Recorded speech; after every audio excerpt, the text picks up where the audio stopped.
মহামান্য রাজ্যপাল আমাদের অ্যাসেম্বলিতে যে ভাষণ রেখেছেন সেই ভাষণে অ্যামেন্ডমেন্ট মোশনে আমাদের বিরোধী যে বিধায়করা অ্যামেন্ডমেন্ট মোশন এনেছেন সেটাকে সমর্থন জানিয়ে আমি কিছু বক্তব্য পেশ করতে যাচ্ছি।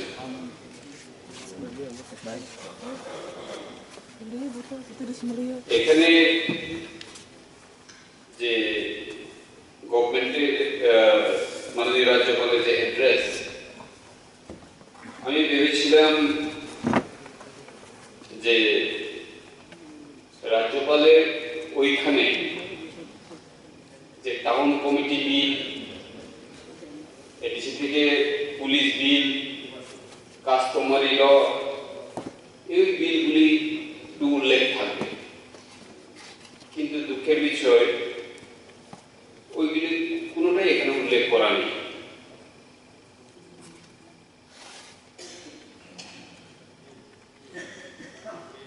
এতগুলো বিল থাকা সত্ত্বেও কেন আমাদের রাজ্যপাল ওই বিলগুলি সম্পর্কে কিছু বলেননি এটা আমি জানি না। তার সঙ্গে আমি এক্সপেক্ট করেছিলাম যে আমাদের টিটিআইডিসি গভর্নমেন্ট ওরা গ্রেটার ত্রিপুরাল্যান্ড অথবা সেপারেট স্টেটের জন্য যে রেজলিউশন পাস করে মহামান্য রাজ্যপালের কাছে এবং ট্রাইবাল ওয়েলফেয়ার ডিপার্টমেন্টে পাঠানো হয়েছে সেই বিষয়ে কোনো উল্লেখ নেই। আজকে এই পবিত্র বিধানসভায় দাঁড়িয়ে আমি এটাই বলতে চাই, যখন আমি 2018 সালের বিধায়ক ছিলাম তখনও আমি ত্রিপুরাল্যান্ডের কথা বলেছি এবং আজকেও যেহেতু ভারতের সংবিধানের 2-3 ধারায় উল্লেখ আছে যে সেপারেট স্টেটের জন্য আমরা কথা বলতে পারি এবং ডিমান্ড রাখতে পারি। আমাদের ত্রিপুরা রাজ্যে বিজেপি এবং আইডিএফটি জোট সরকার এখনো চলছে। এখনো আমাদের একজন মাননীয় বিধায়ক তথা মন্ত্রী আমাদের শুক্লাচরণ মহাদিয়া আইডিএফটি যারা সেপারেট স্টেটের জন্য ডিমান্ড করছে, আমরাও ত্রিপুরা হয়ে আজকে এই পবিত্র বিধানসভায় ত্রিপুরাল্যান্ড এবং গ্রেটার ত্রিপুরাল্যান্ডের জন্য এই মহামান্য রাজ্যপালের যে ভাষণে বইয়ে ইনক্লুড করার জন্য দাবি জানাচ্ছি এবং এই গ্রেটার ত্রিপুরাল্যান্ডের বিষয়টা আগামী বিধানসভাগুলিতে আমরা যদি প্রাইভেট মেম্বার্স রেজলিউশনে চান্স পাই তাহলে অবশ্যই এই বিষয়টা আনবো এবং লাস্ট বিধানসভাতে আমাদের মাননীয় সদস্য একজন এনেছিলেন প্রাইভেট মেম্বার্স রেজলিউশনের গ্রেটার ত্রিপুরাল্যান্ডের ব্যাপারটা, কিন্তু তখনও আমাদেরকে চান্স দেওয়া হয়নি। খুবই দুঃখের ব্যাপার, এখানে ইকুয়ালিটি মেনটেন করা হচ্ছে না। সুশাসনের কথা বলছে কিন্তু সুশাসনের মধ্যেও অনেকগুলি বিষয়ে আমাদের নজরে আছে। আমি একটা উদাহরণ দিতে যাব। গত 1 সপ্তাহ আগে আমাদের বিধানসভা শুরু হওয়ার আগে একজন পুলিশ অফিসার শ্যামশঙ্কর রিয়াং, উনাকে নন্দননগরে একজন রিক্সা ড্রাইভার এমনভাবে করেছে, এমনভাবে ওনাকে পিটিয়েছে লাঠি দিয়ে। উনি এফআইআর করেছে, উনার পুষ্ট হচ্ছে যাত্রাপুর পুলিশ স্টেশন। উনি ছুটিতে এসেছেন ক্রিসমাসের জন্য, উনি ইন্সপেক্টর। আজ পর্যন্ত ওই দোষীদের কোনো পদক্ষেপ এবং ওই দোষীদের আজ পর্যন্ত অ্যারেস্ট করা অথবা ডিটেইন করার কিছুই পদক্ষেপ নেওয়া হচ্ছে। এটাই কি সুশাসন? এটাই কি ত্রিপুরা রাজ্যের সুশাসন? আমি মাননীয় মুখ্যমন্ত্রীকে অবগত করতে চাই এই বিষয়ে যে আপনি এই বিষয়টা সিরিয়াসলি নিন, কারণ আপনারা এবং আমরা সবাই বলি উই আর ইন্ডিয়ান, আমরা হিন্দুস্তানি, আমরা ভারতবর্ষে বাস করি, এই গণতন্ত্র দেশের মধ্যে সবার অধিকার আছে যার যার ধর্মীয় পালন করার, এটা হবে, থাকবে। কিন্তু এইভাবে একজনকে পুলিশ অফিসারকে, যদি একজন পুলিশ অফিসারের যদি ওইভাবে লাঞ্ছনা হয়, তাহলে আমাদের সাধারণ জনগণ কোথায় থাকবে? ওইটাই আমাদের খুবই কষ্ট লাগে। ওইসব বিষয়ে যদি আমরা আলাপ আলোচনা করি, সুশাসনের নামে অনেক কিছু হচ্ছে। আমরা দেখি এসডিএম এর মাধ্যমে বিভিন্ন জায়গায় অ্যাডমিনিস্ট্রেটিভ ক্যাম্প করে এসটি, সিটিজেনশিপ অথবা পিআরটিসি বন্টন করা হচ্ছে।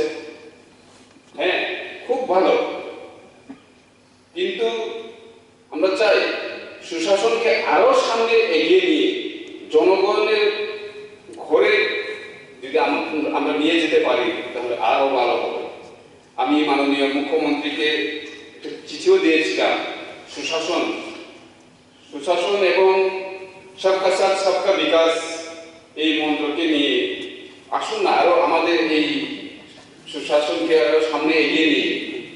আমি যে চিঠি মুখ্যমন্ত্রীকে দিয়েছিলাম সেটা হচ্ছে আমার এরিয়াতে দুটি ব্লক, হেজামারা ব্লক এবং লেপুঙ্গা ব্লক, যেটা মোহনপুরের আন্ডারে পড়ে, মোহনপুর হেজামারা ব্লক এবং লেপুঙ্গা ব্লক, দুটি ব্লককে নিয়ে একটা এসডিএম অফিস করার জন্য আমি মুখ্যমন্ত্রীকে চিঠি দিয়েছিলাম।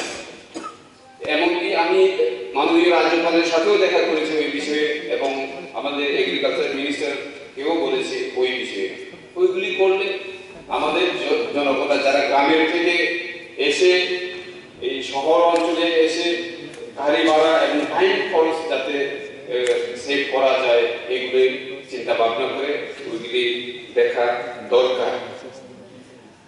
মাননীয় রাজ্যপালের ভাষণের মাধ্যমে আমাদের পরিষদীয় মন্ত্রী ভাষণ রেখেছিলেন। ওই সময় উনি বলেছিলেন ত্রিপ্রাসা পিপল, আমরা যারা গ্রামে বাস করি, যারা ত্রিপ্রাসা আছে, পিএমএওয়াই ঘরের ঘর 1,51,404টা ঘর বন্টন করা হয়েছে। খুব ভালো, যাদের ঘর নেই তাদের ঘর পাওয়া উচিত। কিন্তু দেখা যাচ্ছে, যেটা প্র্যাকটিক্যাল আমি বলছি এই হাউসে, আমাদের গ্রাম অঞ্চলে যে গ্রামে এখনো গাড়ি যায়নি, ওই দিনও আমি মডেল ব্রিজের ব্যাপারে যখন কথা বলছিলাম তখন এই কথাই এসেছিল যে গ্রামে এখনো গাড়ি যায়নি, ওই গ্রামে একটা ইট, এক বস্তা সিমেন্ট এবং আমাদের রড যদি নিয়ে যেতে হয়, তাহলে আমাদের মিউনিসিপ্যালিটি এরিয়া থেকে আমাদের গ্রাম অঞ্চলের যে ভারী ঘর তৈরি করার জন্য, কনস্ট্রাকশন করার জন্য যে খরচটা হয় সেটা বেশি লাগে। সদস্য স্যার আমি এর আগেও আরডি মিনিস্টার যখন ছিলেন আমাদের জিষ্ণুদেব বর্মা, তখন আমি বলেছিলাম যে কোনো কাজ প্ল্যান ওয়াইজ করলে সুন্দর হবে। যদি আমাদের আরডি রুরাল এরিয়ার যে ঘরটা হবে তার জন্য আলাদা স্টেট, জানি এটা সেন্ট্রাল স্কিম, কিন্তু আমরা সেখানে স্টেট গভর্নমেন্টের যে স্টেট গভর্নমেন্টের যে অংশটা সেটাকে একটু বাড়িয়ে আমরা যদি গ্রামের ওই বাড়িঘরটাকে করা যায়, তাহলে এই 1,30,000 টাকা দিয়ে তো একটা ঘর হয় না, আমরা সেটা জানি। তবু এই প্ল্যানটা নেক্সট সেশনে যাতে আমরা এই বিষয়টা আবার উঠাইতে না হয়, সেই জন্য প্ল্যানিং কমিশন এবং আমাদের ত্রিপুরা রাজ্যের মুখ্যমন্ত্রীর কাছে আবেদন থাকবে যে এই রাজ্যপালের ভাষণের মধ্যে এইগুলিও যাতে ঢুকানো হয়। কারণ আমরা দেখি যে ঘর বানানোর যে খরচ, সেটা আমাদের আরবান এরিয়া থেকে রুরাল এরিয়াতে আরো বেশি টাকার প্রয়োজন হয়। এইগুলি এই রাজ্যপালের ভাষণের মধ্যে ইনক্লুড করা হোক, সেটা আমি চাই। আরো ছিল, অনেক কিছু ছিল, কিন্তু আমাদেরকে এভাবে দেওয়া হয়েছে যে 10 মিনিটের মধ্যে 7 মিনিটের মধ্যে কিভাবে বলবো, কিন্তু প্রথম দিক থেকে আধা ঘন্টা 1 ঘন্টা করে সবাই সময় নিয়ে নিয়েছে স্যার, সময় নির্বাহ। তবু আমি যেটা বলেছিলাম এইগুলো যাতে করা হয়, সবাইকে নমস্কার, থ্যাংক ইউ, ধন্যবাদ। মশলার দায়িত্বে হাম্বাই গ্রুপ, গুণমানে সেরা, রান্নার ভরসা। হাম্বাই গুরু মশলা সম্পূর্ণ প্রাকৃতিক, অপার গুণ ও উপকারিতায় পরিপূর্ণ। হাম্বাই গুরু মশলা। যদি কেমিক্যাল ফ্রি, কালার ফ্রি, প্রকৃত স্বাদের মশলা খেতে চান, তবে আপনার রান্নাঘরে চাই হাম্বাই গুরু মশলা। রান্নায় শুধুমাত্র তোমাকেই চাই হাম্বাই গুরু মশলা।